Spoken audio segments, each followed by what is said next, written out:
A special ceremony to the start and mark the start of Transgender History Month right here in the Bay Area. In San Francisco, city leaders and community members gathered at City Hall today to raise the transgender flag. That event has recognized the trailblazers here in the Bay Area and how much work we still have to do.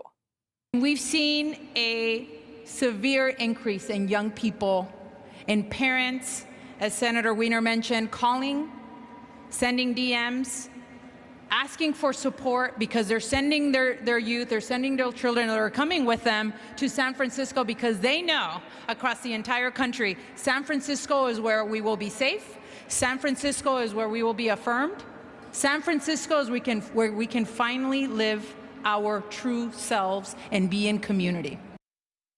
And within the trans and non-binary community, Black transgender people often face the most challenges. That's right. According to the LGBTQ+ advocacy organization, the Trevor Project, 77% of Black transgender people say they face discrimination. 40% said they've been violently confronted, and 34% say they deal with housing instability. And now one Black transgender woman who has lived in San Francisco for more than 40 years is hoping to change that. Andrea Horne has been a model, an actress, and a jazz singer, but today she is known for her social work in the Tenderloin, and now she wants to help the trans community move forward by first understanding and learning about their past. And it's important. Take a walk with Andrea Horne.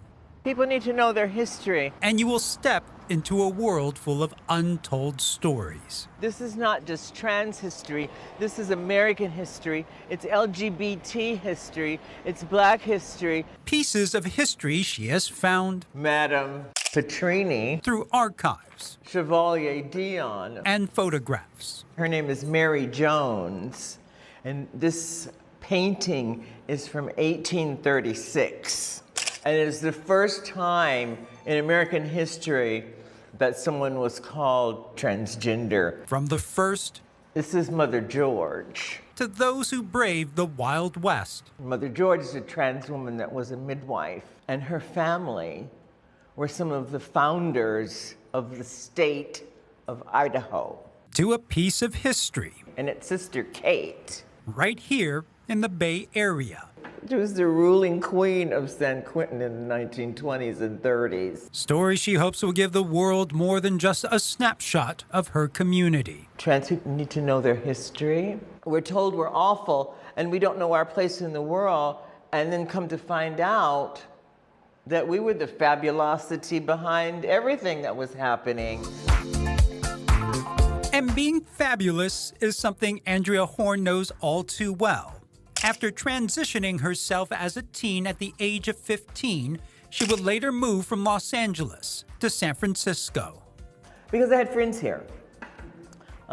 Sylvester, I'm on his album cover. And yes, she lived with Sylvester here in San Francisco. Brianna McCree with the San Francisco Transgender District calls Andrea Horne an icon, who has listened to her stories about being part of the cultural nightlife of the 70s. She always says if she wasn't running from her transness, she would have been a star. They would have tried to make her a celebrity. But instead of being famous, she became an advocate. She's always been a community activist, a mother, a grandmother, and a fighter for justice and liberation with us all. Today, Andrea Horne is continuing the fight by turning her research into a book. The working title of the book is called How Black Trans Women Changed the World.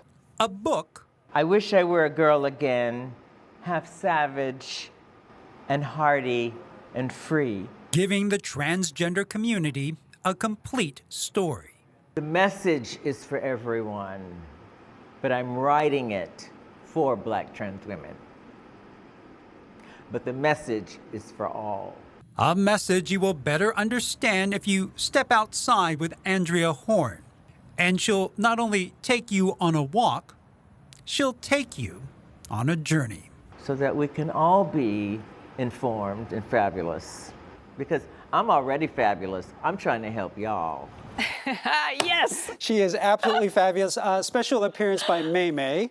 That was the dog. That was the little dog, Oh my goodness. who is also very fabulous. Yes. She is an amazing person. When you walk into the room with her, you know you're in a presence of someone very important. She just changes the feel of a room when you're with her.